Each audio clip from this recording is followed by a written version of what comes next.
Bismillahirrahmanirrahim. Innal hamdalillah nahmaduhu ta'ala wa nasta'inuhu wa nastaghfiruh wa na'udzu billahi min shururi anfusina wa min sayyiati a'malina. May yahdihillahu fala mudilla lahu wa may yudlil fala hadiya lahu. Wa asyhadu an la ilaha illallah wahdahu la syarika lahu wa asyhadu anna Muhammadan abduhu wa rasuluh. Qala Allah tabaraka wa ta'ala, ya ayyuhalladzina amanu taqullaha haqqa tuqatih wa la tamutunna illa wa antum muslimun. Wa qala aidan, ya ayyuhan nas ittaqu rabbakum alladzi khalaqakum min nafsin wahidah wa khalaqa minha zawjaha wa batha minhuma rijalan katsiran wa nisaa'a wa taqullaha alladzi tasaaluna bihi wal arham innallaha kana 'alaikum raqiba. Wa qala aidan, ya ayyuhalladzina amanu taqullaha wa qulu qawlan sadida yuslih lakum a'malakum wa yaghfir lakum dzunubakum wa may yuti'illaha wa rasulahu faqad faza fawzan 'azima. Amma ba'd. Fa inna asdaqal hadithi kitabullahi 'azza wa jalla wa ahsanal huda huda nabiyyina Muhammadin sallallahu alaihi wasallam wa syarrul umuri muhdatsatuha fa inna kulla muhdatsatin bid'ah wa kulla bid'atin dhalalah wa kulla dhalalatin finnar. Adani Allah iyyakum minan nar. Na'am, barakallahu fikum. Seorang muslim ketika mereka masuk ke dalam agama Islam cukup mengucapkan kalimat yang sederhana, asyhadu an la ilaha illallah wa asyhadu anna Muhammadar Rasulullah.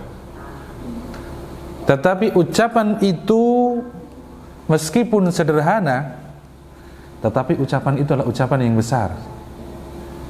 Karena ucapan itulah terjadi perselisihan antara Nabiullah Muhammad sallallahu alaihi wasallam, nabiyina sallallahu alaihi wasallam, salut, dengan kaumnya, dengan orang-orang Quraisy. Artinya apa? Artinya kalimat yang sederhana ini memuat suatu permasalahan yang besar. Dan apa yang terdapat di dalamnya itu dipahami oleh kaum muslimin di masa Nabi sallallahu alaihi wasallam dan juga oleh musuh-musuhnya, yakni dari orang-orang Quraisy. Nah, apa saja yang terkandung di dalam kalimat itu, maka insyaallah apa yang akan kita bahas pada kesempatan malam hari ini insyaallah bi'aunih. Ya. Sekarang kalau saya tanya, arti dari syahadat apa? Asyhadu an la ilaha illallah.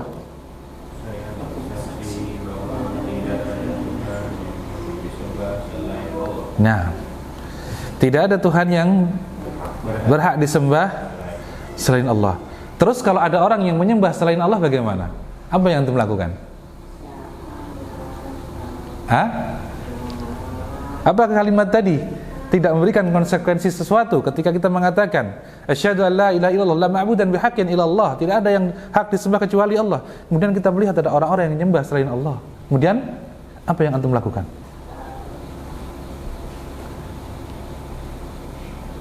Kenapa? Kenapa diam semua? Lakum dinukum waliyadin. Ayo, asbabul wurudnya apa? Ya. Nah, artinya apa? Artinya kalimat itu memiliki konsekuensi-konsekuensi yang panjang. Maka kita awali dengan pahami maknanya dengan baik, kemudian kita akan melihat konsekuensi-konsekuensinya, dan kemudian kita melihat turunan dari hal-hal tersebut, rukun dan syaratnya. Nah, makna la ilaha illallah, ya, tadi sudah disampaikan, la ma'budan, ya, illallah. Ada yang mengatakan atau umumnya mengatakan la ma'budan bihaqqin illallah, ya, tidak ada yang hak disembah kecuali Allah. Nah, seseorang yang sudah mengatakan tidak ada ilah yang hak disembah, berarti dia paham bahwasanya ilah yang benar itu hanya Allah Subhanahu wa taala. Tetapi konsekuensi logis Ya. Dari ucapannya itu, ya, bahwasanya kalimat la ilaha illallah itu mengandung dua asas perkara.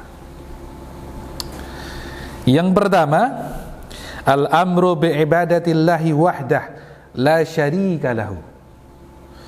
Ya, yang pertama adalah, ya, ketika kita mengucapkan la ilaha illallah, asyhadu an la ilaha illallah, maka kita masuk kepada perintah bahwasanya tidak boleh beribadah kecuali hanya kepada Allah saja. Kemudian wa takhridu ala dzalik, dan juga bersemangat dan termotivasi dalam mengerjakan itu. Jadi tidak sekedar mengatakan asyhadu an la ilaha illallah terus ayo sholat, nah, saya udah syahadat, salat, nanti dulu. Maka ketika seseorang mengucapkan la ilaha illallah, maka diikuti dengan konsekuensi-konsekuensi logis, konsekuensi-konsekuensi dari ucapan itu, yakni apa? Ketundukan kepada Allah Subhanahu wa taala, bersemangat dalam mengerjakannya, karena itulah bukti dari ucapannya. Jangan sampai nanti seperti orang bukan pepatah tapi apa? Perkataan orang Jawa, jargoni, antum tahu jargoni? Nah, mengucapkan saja tapi tidak mengerjakan, mengatakan la ilaha illallah, ya, tidak ada Tuhan yang disembah kecuali Allah, yang hak disembah. Lah kamu menyembah Allah enggak? Iya, buktinya mana? Ya kan? Harus dibuktikan, tidak sekedar kata-kata. Jadi ucapan la ilaha illallah itu adalah pintu untuk menuju kepada konsekuensi-konsekuensi yang lain. Tidak berhenti di situ saja mengucapkan la ilaha illallah, kemudian seseorang itu diam, tidak mengerjakan perintah-perintahnya. Lalu wal muwalatu fihi, dan ada loyalitas di sana. Ketika seseorang mengucapkan la ilaha illallah, dia memiliki loyalitas. Artinya apa? Ketika ada orang lain yang mengucapkan la ilaha illallah, oh ini masih saudara saya, kita memiliki ikatan dengan mereka. Innamal mu'minuna ikhwah, bersaudara. Ada konsekuensi yang seperti itu, dan itu dijelaskan oleh Nabi SAW di dalam hadis-hadis beliau. Dalam banyak ucapan beliau yang mengatakan la yu'minu ahadakum hatta yuhibbu li akhihi kama yuhibbu li nafsihi, ya. Al muslimu man salima jarahu an lisanihi an yadihi an lisanihi, dan berbagai macam dari contoh yang diajarkan Nabi sallallahu alaihi wasallam, ya. Afsus salama bainakum, saling beri hadiah dan kalian akan saling menyayangi. Ini bentuk loyalitas di situ. Sehingga sampai Nabi SAW mengatakan muslim itu kal jasadi wahid, seperti satu tubuh, ya. Jadi ketika kita mengucapkan la ilaha illallah, di samping kita mengatakan Allah Rabbuna Jalla wa'ala itu hak disembah, kemudian kita juga membuktikan bersemangat dalam mengerjakan perintah-perintahnya, ya. Kemudian ada loyalitas bagi orang-orang yang mengucapkan la ilaha illallah. Dan ini dibuktikan sebagaimana dalam sirah, sebagaimana dalam sejarah, ya. Ketika seorang mukminah, ya, di timur jauh, kalau tidak salah itu sekitar Basrah, diganggu, maka khalifah pada masa itu mengirimkan pasukannya. Ketika seorang muslim dalam keadaan perjanjian dibunuh, ya, kemudian Nabi SAW kerahkan pasukannya untuk membela satu orang saja. Artinya ada loyalitas di situ. Kalau bahasa Jawanya, jangan luweh-luweh. Apa luweh-luweh itu? Jangan masa bodoh, ya.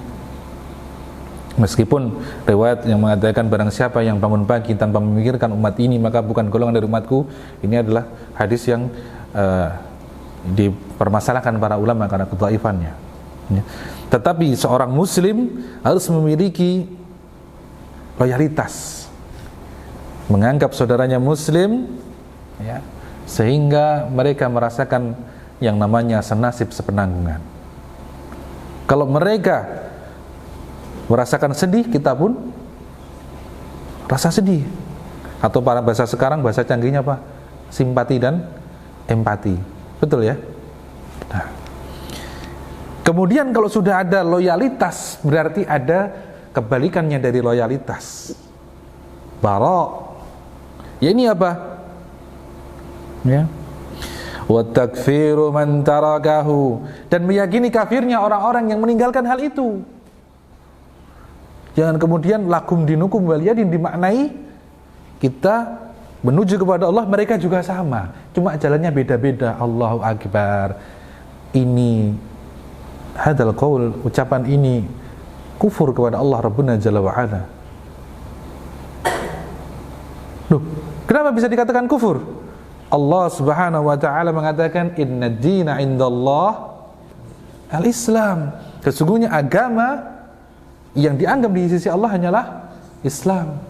Karena itu Allah taala katakan ya battaqi ghairal islam dinan fala yuqbala minhu. Barang siapa yang mencari agama selain agama Islam, maka tidak akan diterima agamanya itu. Maka kita katakan mereka di luar itu, maka mereka kafir. Makanya Allah taala turunkan surat Al-Kafirun, ucapannya orang-orang kafir ketika mereka datang kepada Nabi kita Muhammad sallallahu alaihi wasallam, ya Muhammad, kita berdamai, kita ambil jalan tengah. Saya setahun ikut agama kamu, nanti setahun kamu ikut agama kami. Setahun kami menyembah Tuhanmu, setahun kamu menyembah Tuhan kami. Maka Nabi sallallahu alaihi wasallam diperintahkan dengan wahyu Allah tabaraka wa taala, wa may yantiqu 'anil hawa in huwa illa wahyu yuha.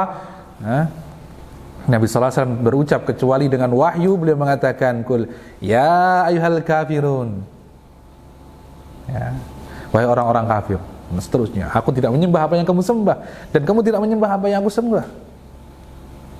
Bagimu agamamu, bagimu agamaku. Ya, artinya apa? Kekufuranmu kekufuranmu, keimananku keimananku, jangan dicampur-campur. Ya.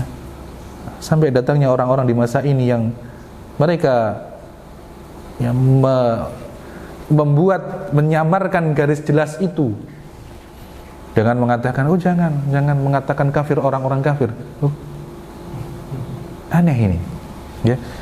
Maka kita kafirkan, kalau mereka kafir ya kafir. Kafir itu artinya apa? Kafir artinya adalah menutup diri, tidak mau menerima Islam.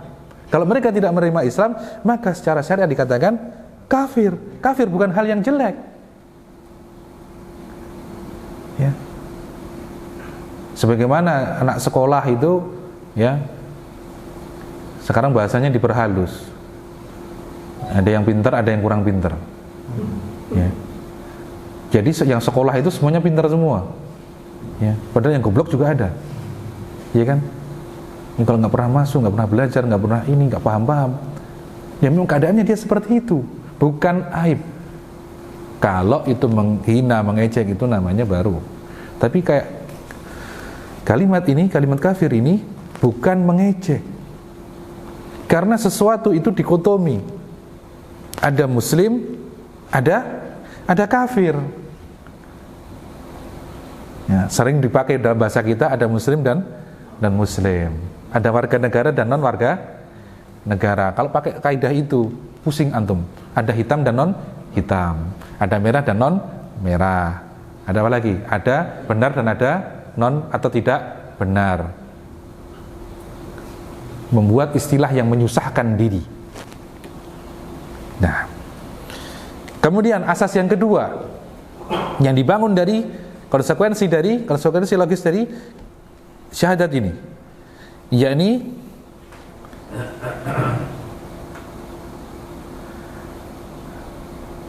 al-indharu 'ani syirki fil ibadatillah,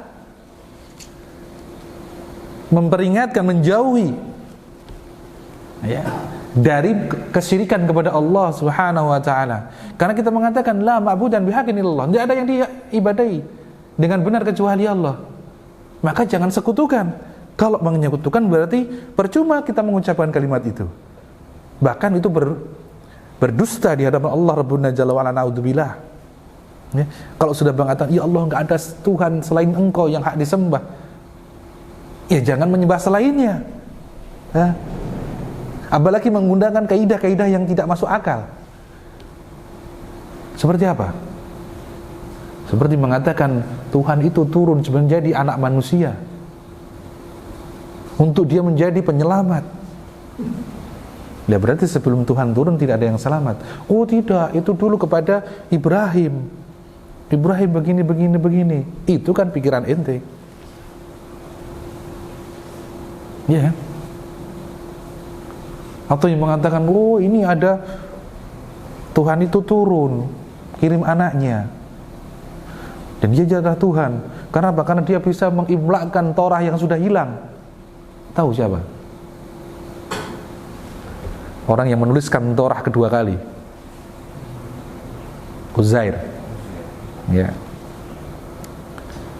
Karena apa? Karena dia tidur selama beberapa puluh tahun dan dia tidak lam yatasannah, tidak menjadi tua. Oh, berarti ini, dan dia dari orang yang tidak tahu pulang langsung hafal Taurat, langsung hafal Torah. Nah. Kemudian seperti itu langsung dikatakan, wah ini anaknya Tuhan atau ini Tuhan. Ya, hal kecil bagi Allah. Jangan Allah kemudian dibatasi dengan hal-hal kecil seperti sepele seperti itu. Ya. Kemudian wa taghlidu fi dzalik, dan serius ya dalam mengingkari, dalam meninggalkan yang namanya kemusyrikan. Jangan kemudian sudah tahu syirik, sudah tahu itu kemusyrikan, dekat-dekat, kemudian coba main-main. Ya. Kemudian wal mu'adatu fih, kemudian membangun permusuhan di situ. Islam itu kan cinta damai. Iya, Islam cinta damai. Tetapi ketika hak Allah dilanggar, kalau antum itu tidak membangun permusuhan, antum ini pengecut. Antum ini apa? Seperti dayuth. Ya, istrinya diganggu orang, antum diam saja. Sabar. Ya. Tidak benar kan? Kalau antum punya istri, istrinya diganggu orang marah. Ini loh penciptanya antum sekarang dan keluarga antum. Harus ada rasa marah. Ketika Allah disekutukan, oh istri antum saja disukai. Jangankan yang jadi istrinya, belum jadi istrinya, baru niat saja mau dinikahi orang lain, antum ya, mereka naik pelaminan, antum naik darah. Ya kan? Ya ini Rabb kita yang kita katakan la ilaha illa anta, tidak ada ilah kecuali engkau. Kami bersaksi bahwasanya kami hanya menyembah engkau ya Allah. Kemudian lihat orang-orang yang mensekutukan Allah, antum diam-diam saja. Maka itu lihat kepada antum, berkaca, ente waras atau tidak. Ya. Jadi Islam itu membangun permusuhan, membangun perselisihan itu di atas hak, ada aturannya. Ya, tidak asal cemburu buta, tetapi cemburu di atas dalil yang ada. Dan ini adalah dalil yang paling kuat, yakni ketika apa? Ketika Allah disekutukan. Ya, maka mereka lah musuh-musuh kita. Kemudian wa takfir man fa'alahu, dan kita katakan kafir bagi orang-orang yang menyembah selain Allah itu. Jangan kemudian diganti dengan istilah-istilah yang lain. Oh, mereka itu adalah penganut kepercayaan, penganut macam-macam. Atau misalnya dari kalangan Nasrani antum ragu-ragu, oh itu mereka bukan kafir. Allah saja tidak malu mengatakan innal ladzina kafaru min ahlil kitabi wal musyrikin, menyamakan antara orang-orang ahli kitab Nasrani dan Yahudi dengan orang-orang musyrikin. Ya.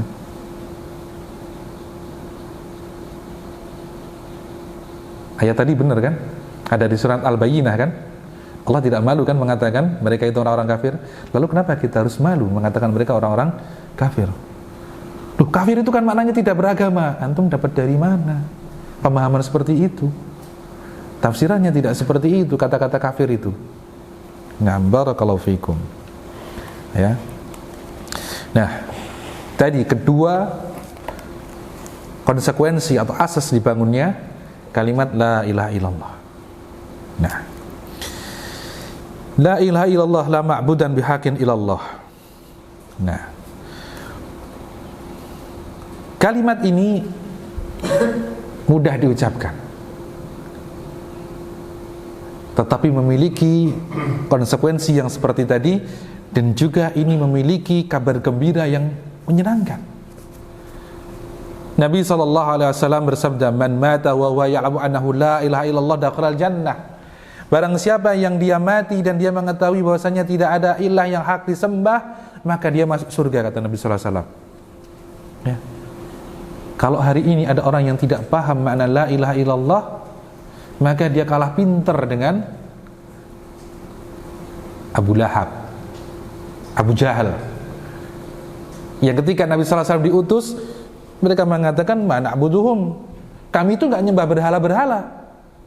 Illa, kecuali liyuqarribuna ilallahi zulfa. Mereka itu menjadikan kami dekat kepada Allah. Dalam ayat yang lain disebutkan, kami hum syufa'auna 'indallah. Mereka itulah pemberi syafaat kepada kami. Ini pemahamannya dari Abu Lahab dan Abu Jahal. Mereka menyembah Allah, tetapi mereka mengambil pemberi-pemberi syafaat dari kalangan makhluk. Loh, berarti apakah antum mengingkari syafaatnya Nabi SAW? Tidak. Hak syafaatnya Nabi SAW dituliskan para ulama dalam kitab-kitab akidah mereka. Hanya saja orang-orang yang mendapatkan hak untuk masuk dalam syafaatnya Nabi SAW adalah orang-orang yang benar dalam mentauhidkan Allah, benar dalam mengucapkan la ilaha illallahnya, sehingga Allah ridha bahwa orang-orang itu mendapatkan syafaatnya Nabi SAW. Siapa saja yang memberi syafaat di sisinya kecuali atas izinnya. Man dzalladzi yashfa'u 'indahu illa bi'idnih.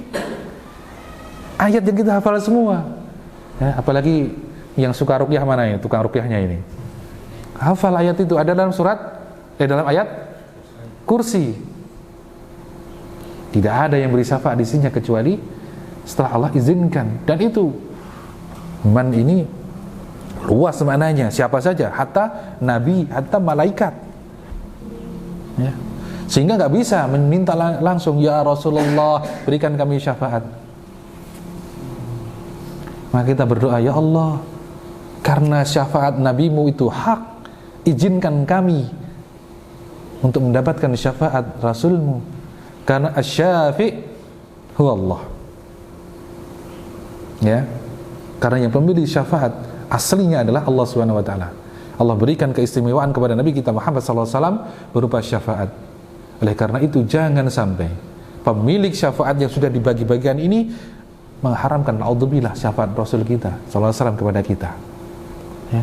Seperti antum misalnya diberi hak, nanti si fulan antum masukkan atau antum ajak beberapa orang, kecuali fulan, antum mau ajak enggak? Kalau saya katakan misalnya gini, saya punya uang 10.000, bagi ke orang satu-satu 1.000, ya, pilih, terserah kamu, kecuali fulan, antum berani kasih ke dia? Enggak berani kan? Cara berpikirnya mudah, karena agama ini memang mudah, ya. Ya. Maka kembali kepada permasalahan ini. Nah, ya, meskipun kalimat la ilaha illallah itu mudah dan memiliki balasan yang sangat-sangat besar, membahagiakan, yakni surga, ya, tetapi antum juga harus tahu, jangan sampai kalah pintar dengan Abu Jahal dan Abu Lahab. Nah, nanti ada orang yang bercanda, ya kan mereka tahu bahasa Arab, ya itu ya belajar, Jawabannya kan begitu. Ya.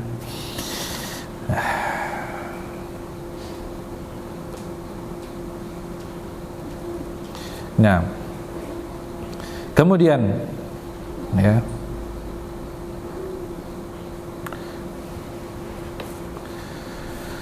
Nabi SAW juga mengatakan, man kana fi akhiri kalamihi la ilaha illallah dakhalal jannah. Barang siapa yang di akhir kalimat ucapannya itu la ilaha illallah, maka dia akan masuk surga. Maka para ulama memahami ini, menafsirkan hadis ini, kemudian mereka mentalkin sebagaimana juga dalam hadis lakinu mautakum, dengan apa? Seseorang kalau mau mati maka diajari la ilaha illallah, sehingga diharapkan kalimat akhirnya adalah la ilaha illallah yang terucap sebagaimana hadis yang lain, ya, man qala la ilaha illallah aiqanan biqalbih dakhalal jannah. Barang siapa yang mengucapkan la ilaha illallah dengan keyakinan dalam hatinya, bukan manis-manis mulut saja. Kalau manis-manis mulut saja, Fir'aun juga mengucapkan amantu bi rabbi Musa. Ya, la ilaha illa rabbi Musa. Antum baca saja tafsirnya.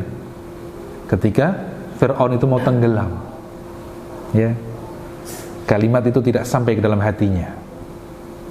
Nah, ya, dalam tafsir yang lain disampaikan malah, ya, ketika Fir'aun mau mengucapkan seperti itu, Jibril datang kemudian memasukkan tanah ke dalam mulutnya Fir'aun, sehingga Fir'aun, ya, tidak bisa memasukkan ucapan itu ke dalam hatinya. Wallahu alam. Ya. Ya. Ya. La ilaha illallah. Rasulullah. Nah. Kemudian syarat. Jadi kita sudah paham maknanya tadi.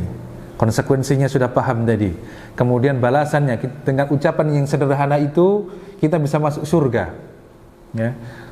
Sederhana tapi nilainya lebih berat daripada alam dan isinya. Ya. Ya, bahkan yang pernah baca Barnabas, ada kata-kata itu di pintu surga kan, tertulis la ilaha illallah Muhammad Rasulullah. Wallahu alam benar atau tidaknya. Nah, maka untuk memahami, untuk kita benar dalam memahami kalimat la ilaha illallah, ya, maka diperlukan yang pertama adalah ilmu. Ya, kita harus paham, kita harus tahu, kita harus mengilmui. Ya. Yani kita belajar pada ilmu yang mengarahkan kepada pemahaman-pemahaman tentang la ilaha illallah yang benar. Belajar dan terus belajar sampai antum tahu makna la ilaha illallah yang diharapkan. Kalau mengatakan bahwasanya la ilaha illallah itu ya menyembah Allah, maka saya katakan menukil perkataan para ulama, dan para ulama menukil perkataan dari ulama sebelumnya sampai kepada Nabi sallallahu alaihi wasallam, dan juga di dalam Al-Qur'an orang-orang musyrikin juga mengatakan tidak ada ilah kecuali Allah. Dalam masalah ia menciptakan, ia memberi rizki, ya. Wahai Muhammad, katakan kepada mereka, siapakah yang menciptakan langit dan bumi, yang menghidupkan, yang mengamatikan, yang mengurus segala urusan? Fasayaqulun Allah. Mereka pasti akan mengatakan Allah. Jadi orang musyrik kalau ditanya siapa yang menciptakan alam semesta, tidak ada sekutu bagi Allah, hanya Allah saja yang menciptakan. Itu levelnya orang-orang kafir yang dikafirkan oleh Allah, yang dimusuhi oleh Nabi SAW. Kalau hari ini ada orang yang mengatakan bahwasanya alam ini tercipta dengan sendirinya, dengan teori-teori yang macam-macam itu, maka dia lebih kufur daripada Abu Jahal. Naudzubillah. Ya.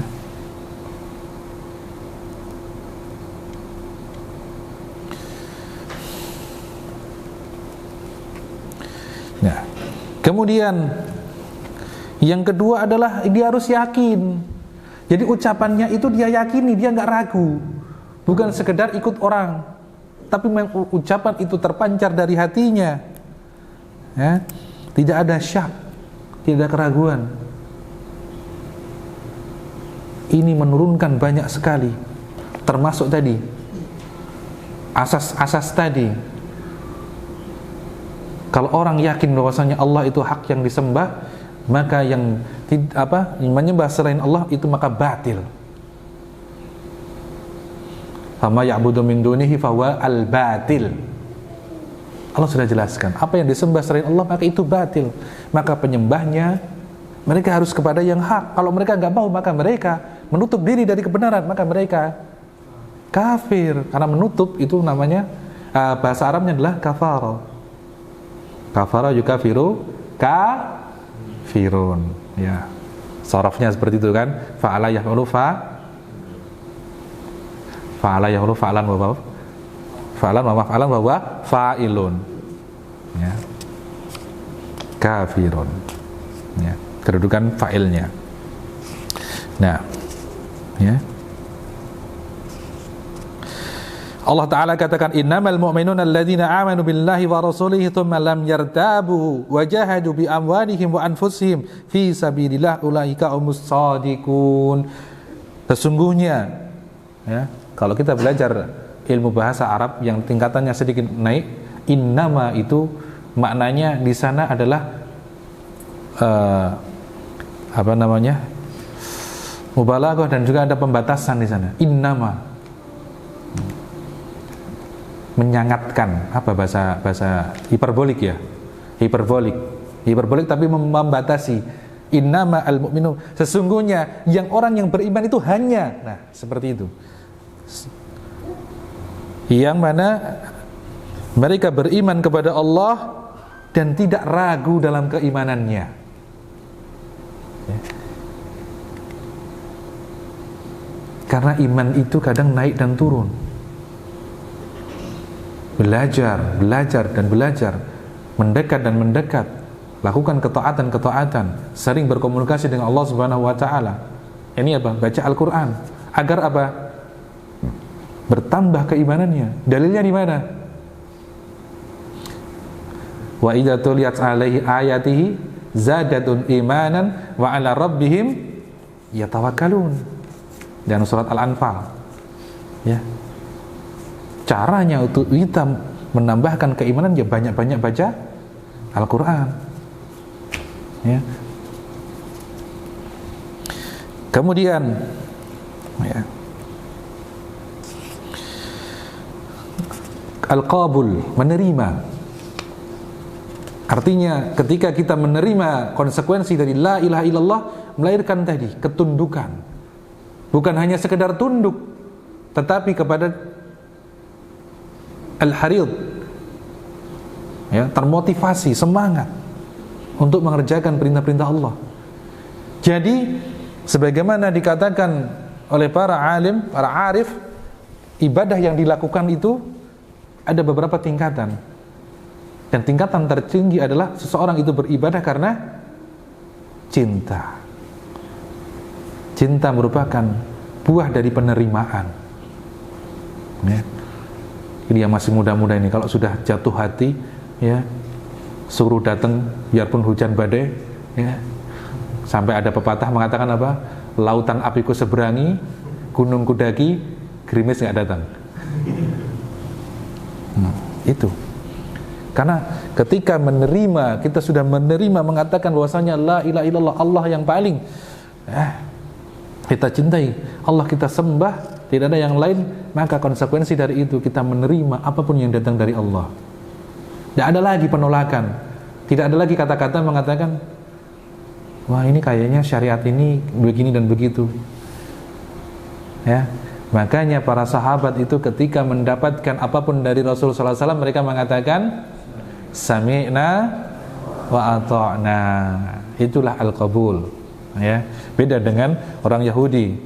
Ya, sami'na wa asayna, sampai mengatakan pergi kamu, ya, pergi kamu, ila anta wa rabbuka, ya, pergi kamu dengan Tuhanmu, perang berdua saja, kita tunggu di sini duduk-duduk.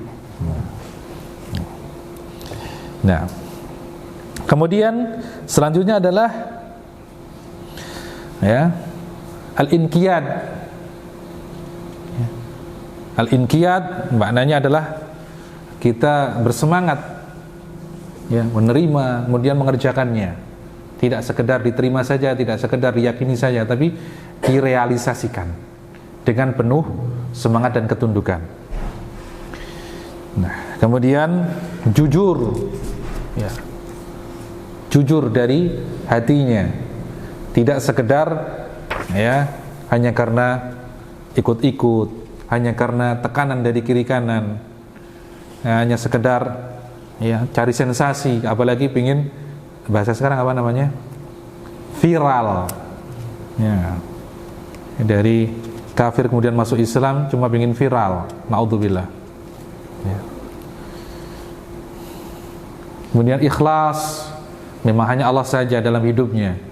Dan hadir kiram azani Allah iyakum, kata-kata ikhlas ini sederhana, satu kata, tapi Allah Ta'ala jadikan nama dari satu surah dalam Al-Quran yang Nabi SAW jelaskan nilainya sepertiga dari Al-Quran, wa thuluthul Quran.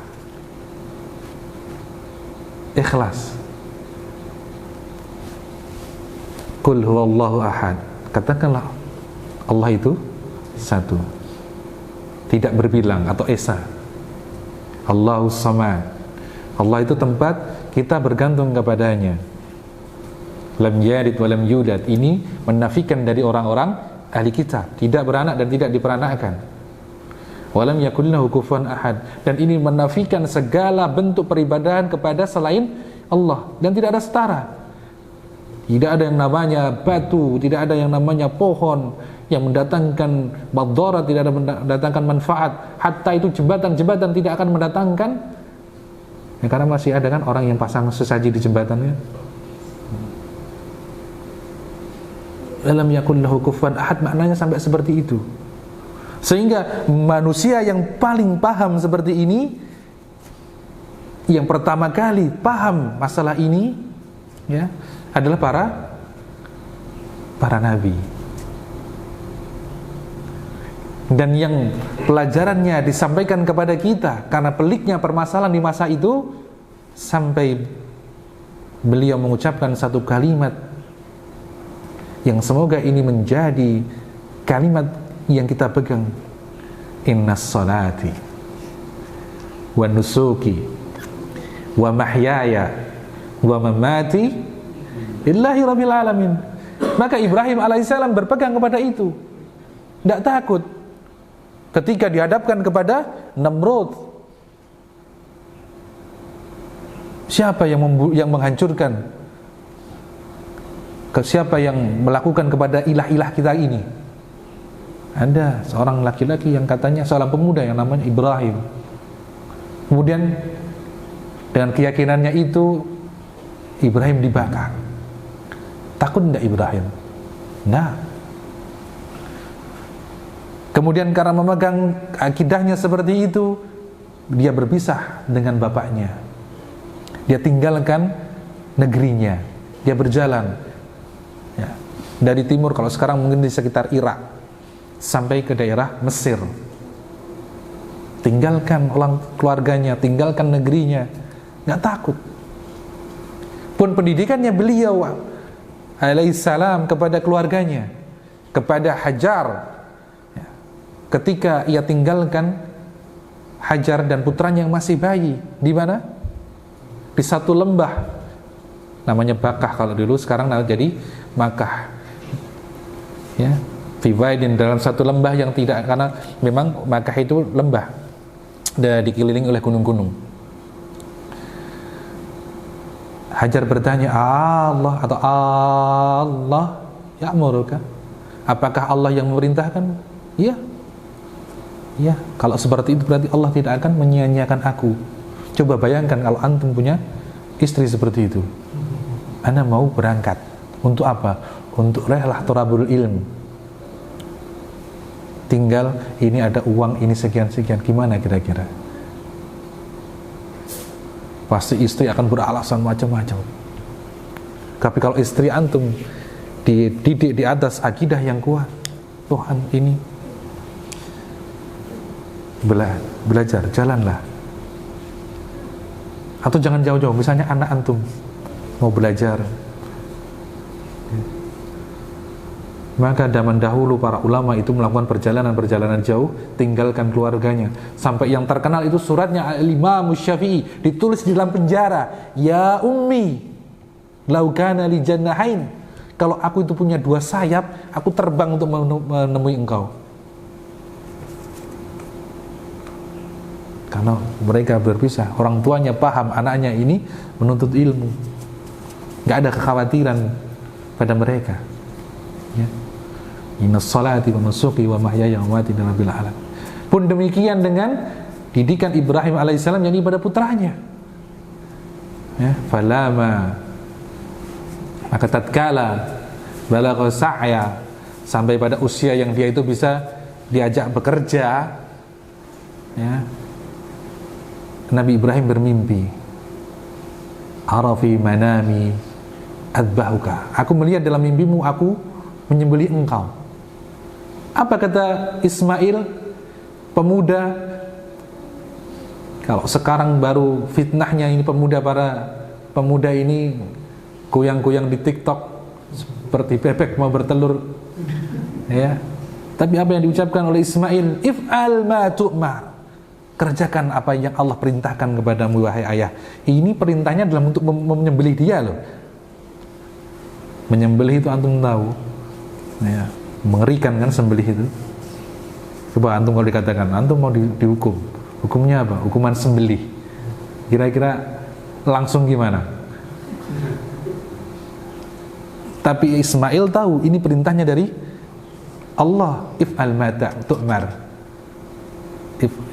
insyaallah satajiduni minas sabirin, insyaallah saya akan bersabar. Karena jadi didikannya, innas salati wa nusuki wa mahyaya wa mamati lirabbil alamin, berani hidup karena Allah dan berani mati juga karena Allah, karena segala kehidupannya hanyalah Allah subhanahu wa ta'ala, ya. Nah, ikhlas menjadikan, kita sudah diajari seperti itu Ibrahim alaihissalam. Bahkan syariat Ibrahim dalam beliau menjalankan keikhlasan itu baqiyatun ila hauna, kekal sampai hari dengan nama apa? Ibadah haji, ya kan? Ya.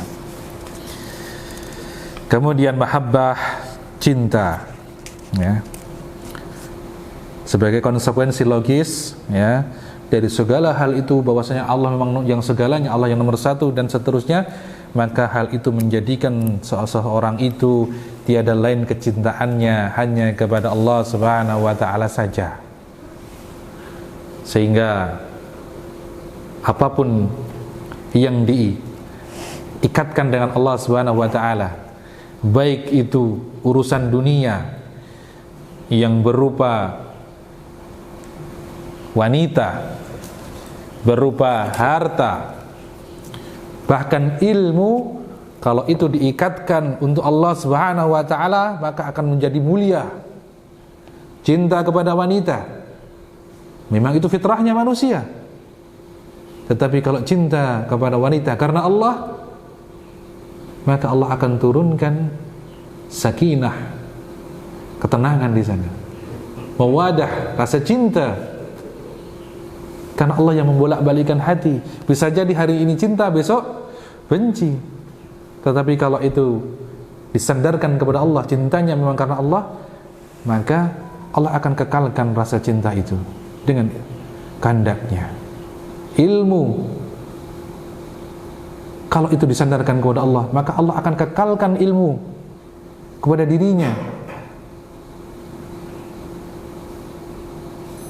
Kalau dia hanya mencari kedudukan dunia, maka sebagaimana dalam hadis disebutkan, ketika seseorang itu didatangkan, untuk apa kamu mencari ilmu? Untuk engkau ya Allah. Kadzabta, engkau dusta.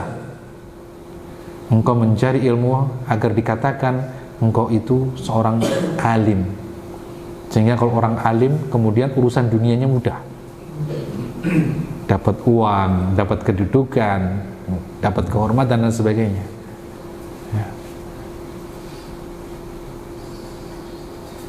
dan lain sebagainya. Sampai dalam hadis itu 3 macam disebutkan: orang yang bersedekah, orang yang menuntut ilmu, dan orang yang berjihad. Yang bersedekah dikatakan biar kamu itu dipandang manusia, dikatakan orang yang dermawan. Ya, menuntut ilmu tadi. Kemudian yang berjihad, enggak, kamu dusta, kadzabta, kamu berperang hanya biar dikatakan kamu itu pemberani. Semuanya dimasukkan ke dalam neraka, karena apa yang dia lakukan tidak diikatkan kepada Allah, tidak diidhofahkan kepada Allah. Tetapi ketika diidhofahkan kepada Allah, ketundukan itu jelek, rendah, dhul itu jelek. Tapi ketika diikatkan ketundukan kepada Allah, maka Ibrahim alaihissalam itu mengalahkan Namrud. Ibrahim alaihissalam selamat dari fitnahnya Fir'aun ketika hendak berbuat jahat kepada Sarah. Kemudian juga para nabi yang lain, ketika mereka ikatkan, idhofahkan, pasrahkan semuanya kepada Allah, maka Allah yang mengatur segalanya. Ingatlah kisah Musa alaihissalam. Dari anak-anak yang semuanya mau dibunuh, hanya Musa yang diselamatkan karena keluarganya pasrah. Diperintahkan untuk apa? Musa bahasa kita itu dilarung. Apa terjemahnya dilarung itu? Dihanyutkan di sungai. Ya, coba antum punya anak baru lucu-lucunya, kemudian antum mau ada pengumuman semuanya punya anak akan diambil dan dibunuh oleh pemerintah. Pilih mana? Dihanyutkan, yang nggak tahu nanti hidup apa mati, mending mati bersama-sama, kan? Enggak ini. Kemudian Fir'aun tahu bahwa dia hidup di lingkungan orang yang memperbudak kaumnya, sampai terusir ke negeri Madian dan pulang lagi, semuanya ia kembalikan kepada Allah. Ya, maka Allah menangkan Musa hanya dengan tongkat dan hujah dari saudaranya, ini lisannya Harun yang fasih. Ya, selamatkan Bani Israel. Allah bukakan laut merah, Allah turunkan makanan dari langit, Allah keluarkan minuman dari dalam tanah. Semuanya dikembalikan kepada Allah. Maka negeri ini mengatakan, atas berkat rahmat Allah yang Maha Esa, kita merdeka dari penjajahan orang-orang kufar. Kembalikan semuanya kepada Allah. Kembalikan sebagaimana nenek moyang kita dahulu meyakini Allah Subhanahu wa taala sebagai tempat tambatan tergantung.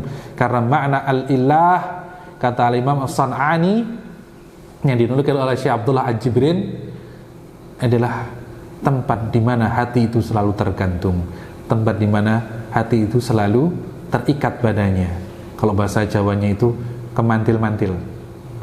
Dalam bahasa Arabnya sudah disebutkan dalam Al-Quran, Allahus Samad.